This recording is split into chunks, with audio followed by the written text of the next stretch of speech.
Bonjour bien-aimés, nous continuons notre série de messages sur le prophète et le salut en Jésus-Christ. Le prophète et le salut en Jésus-Christ. Dans 1 Pierre, chapitre 1 au verset 10, il dit les prophètes qui ont prophétisé.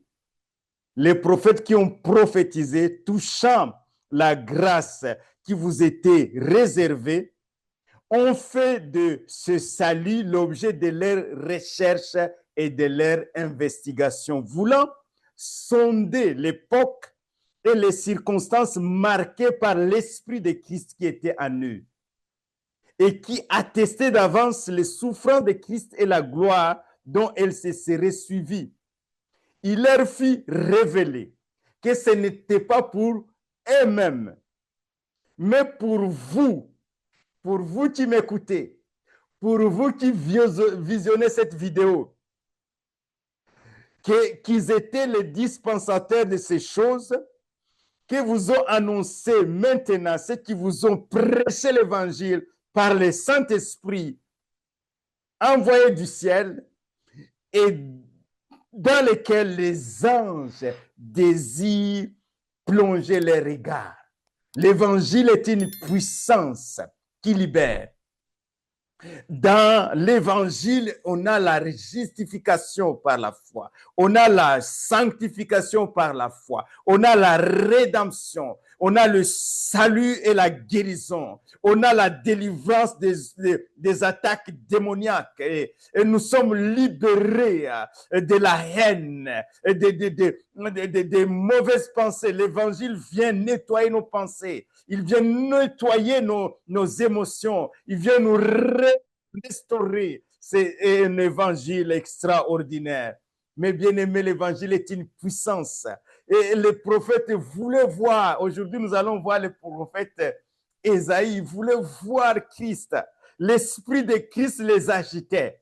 L'esprit de Christ qui était en eux parce que Christ existait avant la création du monde. Il est la parole qui a pris un corps humain. Au commencement était la parole. La parole était avec Dieu. La parole était Dieu. Et il était au commencement avec Dieu. Toutes choses ont été faites par elle. Et rien de ce qui a été fait n'a été fait sans elle. En elle était la vie, et la vie était la lumière des hommes. Car en lui, en Christ, ont été créées toutes les choses. Qui sont dans les cieux et sur la terre, les visibles et les invisibles. Trône, dignité, autorité, domination, tout a été créé par lui et pour lui. Il est avant toute chose et toute chose subsiste en lui. Voilà, c'est Jésus-là, c'est Christ-là existant avant Abraham, existant avant Moïse, existant avant les prophètes, existant avant Adam même. C'est ce Christ-là, c'est l'esprit de Christ. Parce que la rédemption ne commence pas en Israël, il commence dès la Genèse. Quand Adam et Ève ont péché, Dieu a proclamé une parole de rédemption. Il a dit à Satan, tu as fait cela, mais tu sais que la postérité de la femme, là où tu es passé pour tromper l'humanité, je passerai par la femme pour t'écraser la tête. La postérité de la femme viendra sauver l'humanité entière. Donc l'esprit de Christ agitait les prophètes. Il pouvait accepter même la mort parce que tellement c'était glorieux ce qu'il voyait. En esprit, il voyait de loin. Il prophétisait, il voyait de loin. Et toi maintenant, aujourd'hui, tu vis après Jésus-Christ. Tu vis après que Christ est venu. Tu vis après que Christ a donné sa vie à la croix. Tu vis après que Christ a manifesté la puissance de la vie sur la mort. Il est mort, il est ressuscité, il est vivant pour l'éternité.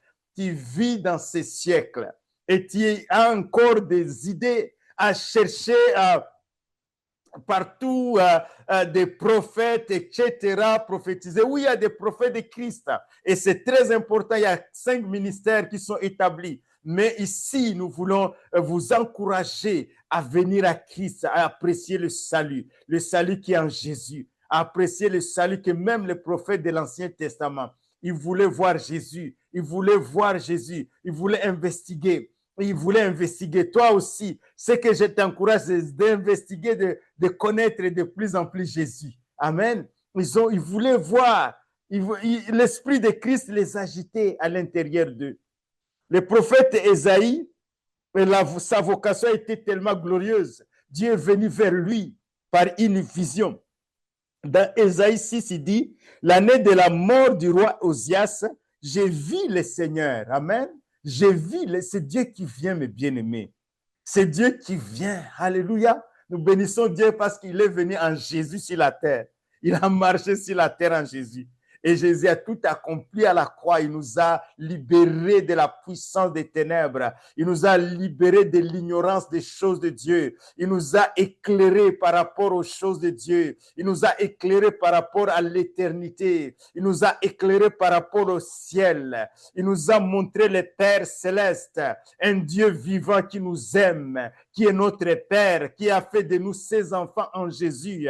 Il est venu vraiment avec une bonne nouvelle.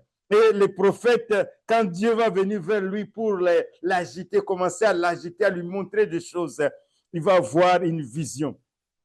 Je vis le Seigneur assis sur son trône, et un trône très élevé, et les pans de sa robe remplissaient le temple. Des séraphins se tenaient au-dessus de lui. Ils avaient chacun 6 ailes, 2 dont ils se couvraient la face, 2 dont ils se couvraient le pied, 2 dont ils se servaient à voler. Ils criaient l'un à l'autre, Saint, Saint, Saint est l'Éternel. Toute la terre est pleine de sa gloire. Toute la terre est pleine de sa gloire. C'était une époque vraiment où on ne pouvait pas croire que toute la terre est remplie de sa gloire. C'est une époque où il y avait de l'iniquité en Israël. Lui-même, il dit, il était comme un prophète du malheur. Il dit, malheur à ceux-ci, malheur aux buveurs de vin, malheur à ceux qui font ceci, malheur à ceux qui font cela, malheur à vous, malheur à vous. Et quand il a été saisi par Dieu, Dieu va lui montrer sa gloire. Et un ange du Seigneur va toucher sa bouche et lui dit, parce qu'il va dire malheur à moi. Il va dire malheur à moi quand il dit mes yeux ont vu. Je suis perdu car je suis un homme dont les lèvres sont impures. Il s'est rendu compte du péché que lui-même avait. Il s'est rendu devant la gloire de Dieu, devant la lumière de Dieu. Tout ce qui est en toi, lumière que tu penses avoir, lumière, connaissance, s'étiole. C'est devant la lumière de Dieu, tu te sens petit, tu te sens ignorant. Alléluia. Lui, il pensait qu'il était juste, qu'il était saint. Il va dire malheur, il dit malheur à moi. Je suis un homme perdu, dont les lèvres sont impures. J'habite au milieu d'un peuple dont les lèvres sont impures. Nous sommes impurs tous ici. Mais qu'est-ce qui se passe? Oh, finalement, tu es comme ça dans cette gloire. Quand Dieu se montre sa gloire, et en général, quand on vient à Jésus, c'est que Dieu a montré une de ses facettes et que tu vas réaliser que tu es pécheur. Et tu vas réaliser que tu as besoin de Jésus. Et donc, c'est son cas ici, mais l'un des séraphins volant, il va prendre des pincettes, il va prendre une pierre ardente avec des pincettes sur l'autel qui est au ciel. Il va toucher sa bouche en disant, ceci a touché tes lèvres, ton iniquité est enlevée et ton péché est expié. C'est le symbole aussi de l'Église. Quand nous venons à Jésus-Christ, son sang nous purifie de tout péché. C'est ça la gloire du salut en Jésus. Oh, un si grand salut! Les prophètes cherchaient à voir ce salut extraordinaire. Aujourd'hui, nous sommes en train de parler du prophète Ésaïe. Il va dire, j'ai entendu la voix du Seigneur, qui enverrai-je, qui marchera pour nous? J'ai répondu, mais voici, envoie-moi. Dans cette gloire, tu ne peux que dire, envoie-moi. Tu ne peux que dire, envoie-moi, Seigneur. Et Dieu va commencer à lui montrer des choses qui vont se réaliser 7 siècles devant lui. Il va lui montrer. Il dit, Ésaïe 7 au verset 14, dit, c'est pourquoi les jeunes c'est pourquoi le Seigneur lui-même vous donnera un signe. Voici la jeune fille, c'est-à-dire la Vierge, deviendra enceinte, elle enfantera un fils et on lui donnera le nom d'Emmanuel, ça signifie Dieu avec nous. Une femme, une jeune fille vierge qui va enfanter sans intervention d'un homme. Et cet enfant qu'elle va enfanter, c'est l'enfant de Dieu, c'est Jésus-Christ, le Fils de Dieu. Et il va dire, Osaïe 8, verset 23, il dit, mais les ténèbres ne régneront pas toujours si la terre où il y a des angoisses. Les ténèbres ne vont pas régner toujours. Pourquoi? Parce que le peuple qui marchait dans les ténèbres voit une grande lumière. Il est en train de voir Jésus. Quand Jésus viendra, il va répéter les mêmes choses. Jésus va venir en tant que lumière du monde, la véritable lumière. Pourquoi? Parce qu'il va dire, car un enfant nous est né, un fils nous est donné, Ésaïe 9, verset 5.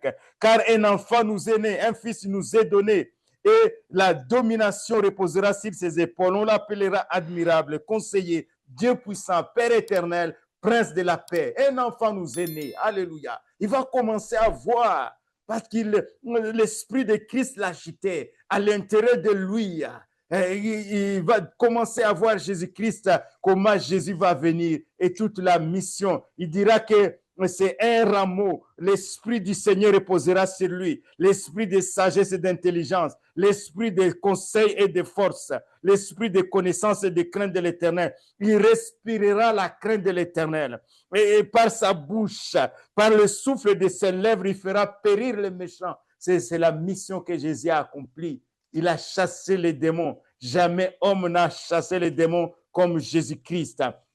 Alléluia. Ésaïe va voir toutes ces choses, mes bien-aimés. Il va voir combien Jésus, la mission qu'il va accomplir quand il va venir. Il est en train de dire 7 siècles avant. Et ces choses se sont réalisées quand Jésus est venu. Ésaïe 35, au verset 3, il dit, fortifiez les mains languissantes et affermissez les genoux qui chancellent. Dites à ceux qui ont le cœur troublé, prenez courage, prends courage aujourd'hui. Si ton cœur est troublé, prends courage. Jésus est déjà venu. Jésus est mort pour toi. Il est ressuscité. Il a versé son sang à la croix de Golgotha. Prends courage. Il est en train de prophétiser. Mais nous le vivons maintenant. Parce que Jésus, la Bible dit, si quelqu'un est en Christ, il est une nouvelle création. Jésus est déjà venu. Dites à ceux qui ont le cœur troublé, prenez courage. Alors s'ouvrira les yeux des aveugles, s'ouvrira les oreilles des sourds. Alors s'ouvrira les yeux des aveugles, s'ouvriront les oreilles des sourds. Alors le boiteux sautera comme un cerf et la langue du muet éclatera de joie. Alléluia, parce que Jésus viendra. Il est en train de voir Jésus. Il est en train de voir la mission que Jésus va accomplir. Et le plus grand et le plus beau des passages d'Ésaïe, c'est Ésaïe 53. Il va voir la croix. Il va voir la mort de Jésus. Alléluia. Il va voir la mort de Jésus, bien entendu, sa résurrection. Il dira, qui a cru à ce qui nous était enseigné, qui annonçait, qui a reconnu le bras de l'Éternel. Il s'est levé devant lui comme une faible plante, comme un rejeton qui sort d'une terre desséchée. Il n'avait ni beauté ni éclat pour attirer nos regards et son aspect n'avait rien pour nous plaire, méprisé, abandonné. Il est en train de parler de Jésus à la croix. D'une manière extraordinaire, 7 siècles avant. Alléluia. Méprisé, abandonné, homme de douleur et habitué à la souffrance, semblable à celui dont on détourne le visage. Nous l'avons dédaigné, nous l'avons fait de lui aucun cas. Cependant, ce sont les souffrances qu'il a portées, c'est de nos douleurs qui s'est chargé et nous l'avons considéré comme frappé de Dieu, humilié. Mais il était blessé pour nos péchés. Il était brisé pour nos iniquités. Les châtiments qui nous donnent la paix tombés sur lui. C'est par ses meurtrissures que nous sommes guéris. Il va voir ça. Mais ce sont des choses que Jésus a réalisées. Nous parlons d'un si grand salut. Le salut en Christ aujourd'hui. Nous parlons après que Christ est venu, né d'une femme, d'une vierge, de la Vierge Marie. Il est né sans intervention d'un homme. Il a grandi, il a accompli ce qu'Ésaïe voyait, parce que c'est l'Esprit de Christ qui agissait en lui. Alléluia. Et il est allé à la croix, il est mort et il est ressuscité. Il a vaincu la mort. Il est revenu à la vie, il est vivant aujourd'hui. Le Jésus dont je parle, tu peux le recevoir. Est-ce que tu peux recevoir Jésus comme sauveur personnel? Est-ce que tu peux ouvrir ton cœur et recevoir Jésus comme ton sauveur personnel et ton Seigneur? Alors, écoute, accepte que tu as vécu loin de Jésus. Accepte que tu as vécu sans savoir que Jésus est mort pour toi. Alors, invite Jésus dans ta vie. Dis, Seigneur Jésus, je reconnais que je suis pécheur.